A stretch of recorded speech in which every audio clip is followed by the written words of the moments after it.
Division की सरकार चल रही है। अब नीति आयोग के हिसाब से बिहार अति पिछड़ा है, गरीबों में नंबर 1 पे है, पलायन में नंबर 1 पे, और आप विकसित करें बिहार को। इसमें क्या है कि बांग्लादेश और रोहिंग्या लोग आके आपके बिहार में कई जगहों पे आके बस कहीं नहीं होती है, इसलिए आपको इस घटना का जानकारी ज़्यादा से ज़्यादा होता है, क्योंकि हम लोग कार्रवाई कर देते हैं। बिहार ही देखिए कि जिसमें अफसरों पे कार्रवाई होती है, यूपी में कार्रवाई होती है। विजय सिन्हा ने खुद ही उठाया और खुद ही जवाब भी दिया। नमस्कार, मेरा नाम रितेश है और इस वक्त हमारे साथ खास मेहमान प्रवीण जी हैं। इनसे हम काफी मुद्दों पे बात करेंगे। महज 3 महीने में बिहार में चुनाव होने वाले हैं और वहीं तेजस्वी लगातार फ्रंट फुट पे आगे बैटिंग कर रहे हैं। वहीं दूसरी तरफ मैं बात कर लूं तो सूबे के मुखिया नीतीश कुमार ने भी काफी ऐसी योजनाओं को शामिल कर दिया, इसको लेकर के जनता में भी काफी खुशियां देखी जा रही है। तो चलिए प्रवीण जी, क्या मिजाज है इस बार चुनाव का, और आज तमाम चुनाव के मुद्दे पे हम आज बात भी करेंगे।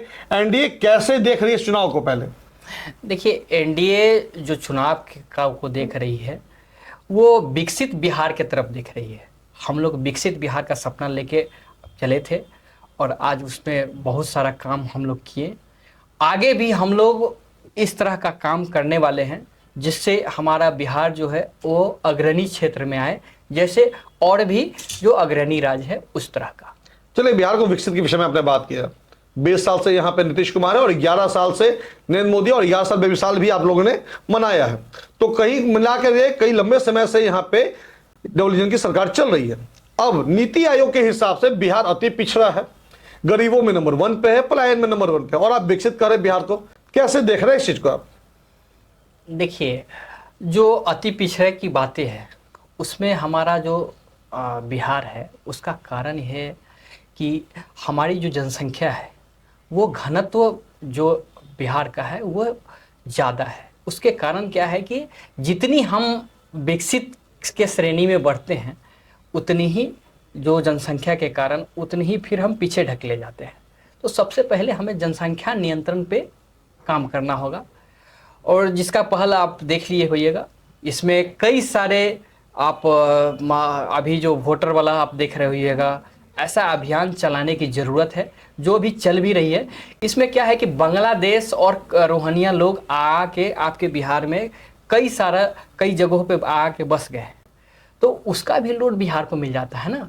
उसके लोड के कारण हम लोग कहीं पीछे ढकले जा रहे हैं।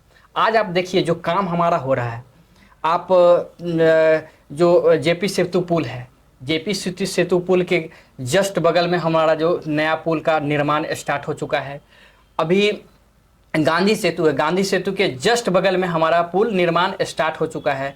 आप राघोपुर का जो कनेक्टिंग पुल था जो दीदारगंज टू ये वाला, वो भी हम शुरुआत कर चुके हैं। तो आप सोचिए, पहले क्या था कि उत्तर बिहार से दक्षिण बिहार को कनेक्ट करने वाला पुल भी नहीं था अपने पास। हम तो मतलब एक छोड़िए कई पुलों का निर्माण कर दिए। आगे छपरा का पुल है, उसके आगे राजेंद्र पुल है, ऐसे कई सारे पुल है, उसके आगे नवगछिया का पुल है। कई सारे पुलों का निर्माण करके कोसी सेतु है, ऐसा करके हम लोग रोडों का कनेक्टिविटी बढ़ाएं। सबसे पहले इंफ्रास्ट्रक्चर में क्या होता है कि आप रोडों की कनेक्टिविटी जब बढ़ाते हैं तब जाके आप विकसित श्रेणी में आते हैं। तो अभी तो हम लोग इसको प्लेटफॉर्म देने का काम कर रहे हैं। अब प्लेटफॉर्म मिल गया, अब हम इसमें आगे बढ़ने का काम करेंगे। देखिए, ये तो बातें थी विकास को लेकर के, लेकिन जब भी बात आती है लॉ एंड ऑर्डर के मुद्दे पे, आप लोग एक ही नारा लगाते हैं, जंगल राज।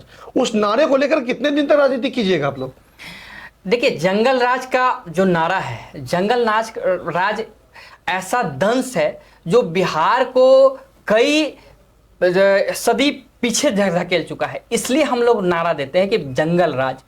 आज आप देखिए, आज जो भी घटनाएं, चाहे आपराधिक घटनाएं हो, चाहे किसी भी तरह का घटना हो, एकदम स्पीड ट्रायल में उसका कार्रवाई होता है। देखा था हम लोगों ने, 2 घंटे लेट आपकी प्रशासन आती है, महज 500 की दूरी पे गांधीनगर थाना है, डीएम के कॉल करने के बाद 2 घंटे बाद पहुंचती है। इतना स्पीड अगर लॉ एंड ऑर्डर मेंटेन हो तो ये जंगल राज 2 माना जाएगा। उस पे हमारे उप मुख्यमंत्री जी ने बता दिया है कि उन सभी अफसरों पे कार्रवाई की जाएगी। और ऐसा पहले का जब घटना होता था तो उस पर कोई कार्रवाई नहीं होती थी। उल्टे आप उस घटना को जब सुप्रीम कोर्ट और या हाई कोर्ट का हस्तक्षेप होता था तब जाके कार्रवाई। मैं आपको एक आंकड़ा बता देता हूं, बीते 1 सप्ताह के अंदर में बिहार में 16 मर्डर हुई है। ये एनालिसिस है, आप जाके खबर देखें, कभी तह तक जाए तो ये बिहार का जो लॉ एंड ऑर्डर है, आप बोल रहे हैं कि सुशासन की सरकार है, सुशासन बनाया क्यों गया था? जंगल राज से मुक्ति पाने के लिए। और आज वही चीज दोहराया जा रहा है, खुलेआम मर्डर की जा रही है। यहाँ पे मैं आपको बता दूं कि अभी कल भी आपका रानी तालाब में हत्या हुई है व्यापारी की, तो व्यापारी कहीं ना कहीं सुरक्षित अपने आप को नहीं महसूस कर रहे नीतीश कुमार के राज में। एनडीए मजबूती से इसका सामना करती है। एक आम जनता के साथ अगर ये घटना घट जाती तो क्या आपके मुख्यमंत्री पहुंचते वहां? देखिए, जो आपने बोला कि अभी हाल के दिनों में ही 16 घटनाएं हुई है, तो ये डिजिटल मीडिया का दौर है। कहीं से भी खबर बचती नहीं है, कहीं न कहीं से खबर आपके पास आ जाती है। लेकिन सोचिए ज़रा, उस दौरान जो जंगल राज हुआ करता था, उस दौरान कोई खबर ही नहीं मिलती थी। कई लाशों को मार के गंगा के अंदर दफना दिया जाता था, कई लाशों को कोसी के अंदर, कई को मतलब कई जगहों पे मतलब घटनाएं होती थी, उसका कोई जिक्र कहीं नहीं होता था। जो जिक्र भी होता था उस पर भी मीडिया का लगाम हुआ करता था। आज जो है हम डिजिटल दौर में कम से कम जानकारी होती है। और देखिए, आप 16 जगह का उठा के देखिए, सभी जगह हम लोग त्वरित कार्रवाई करने का काम किए हैं। तो आप कैसे कहेंगे कि ये जंगल राज पार्ट 2 है? अच्छा, जो भी शिक्षा घटना के होती है मुद्दा पे उसका त्वरित कार्रवाई करने वाला अगर सरकार हो, ठीक है, तो इसको जंगल राज कैसे कहा जा सकता है? देखिए, जब चुनाव आता है ना तो शिक्षा, स्वास्थ्य, लॉ एंड ऑर्डर मुद्दे पे बात होती है। शिक्षा के विषय में बिहार को कैसे देख रहे हैं आप? देखिए, शिक्षा के विषय में अभी हम लोग छात्रों को प्रोत्साहन देने के लिए इंजीनियरिंग के क्षेत्र में, मेडिकल के क्षेत्र में फ्री शिक्षा देते हैं स्टूडेंट क्रेडिट कार्ड के तहत। ये तो सबको जानकारी है। बाकी जो है हम लोग 10th तक 11th तक फ्री ही शिक्षा है। तो आप सोचिए, बिहार में तो शिक्षा के लिए हम लोग सारा कुछ फ्री किए हुए हैं।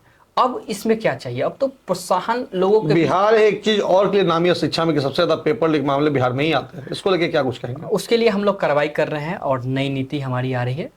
उसके बाद ये घटनाएं बहुत कम हो जाएगी। और अन्य राज्यों को भी उठाइए, अन्य राज्यों में भी, जो कांग्रेस शासित राज्यों में है, उस राज्य में भी ये सब घटनाएं बहुत आम बातें हैं।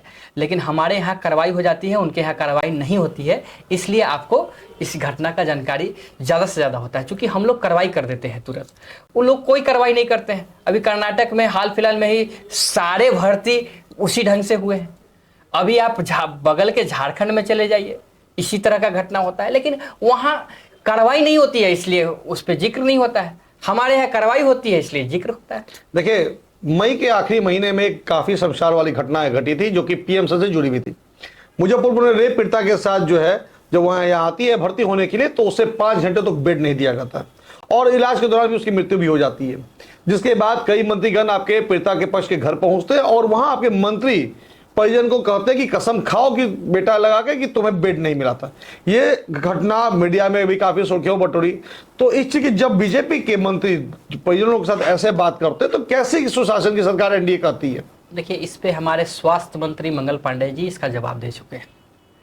हमें इस पे विस्तृत करने की ज़रूरत नहीं है।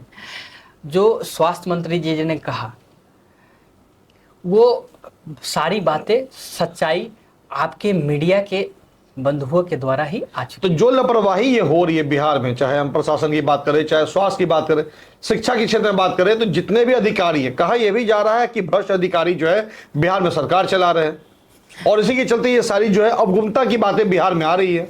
बिहार में भ्रष्टाचारी अधिकारियों के विरुद्ध में कार्रवाई भी होती है, ये भी दिखाने का प्रयास करें आप। जब भी इस तरह का होता है तो आप बिहार ही देखिए कि जिसमें अफसरों पे कार्रवाई होती है, यूपी में कार्रवाई होती है। आप एनडीए का शासन छोड़ के कहीं अदर जगह देखिए तो कहीं पर अफसरों पर कार्रवाई होती है क्या? आप जब बगल के ही बंगाल में आप देखे होंगे कि प्रधानमंत्री जी का जो ये रोक दिया गया और उसके उस मुख्य सचिव को जब वहाँ से हटाया गया तो उसको उन्होंने अपना सलाहकार नियुक्त किया हुआ है।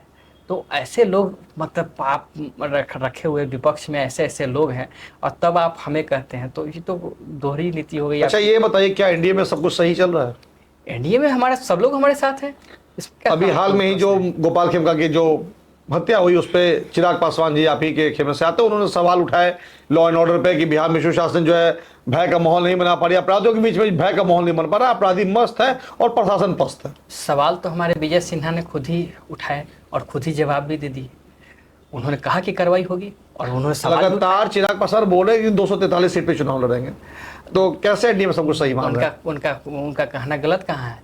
243 सीटों पे एनडीए चुनाव लड़ेगी और मजबूती से चुनाव लड़ेगी और सब सारी सीटें हम लोग जीतेंगे।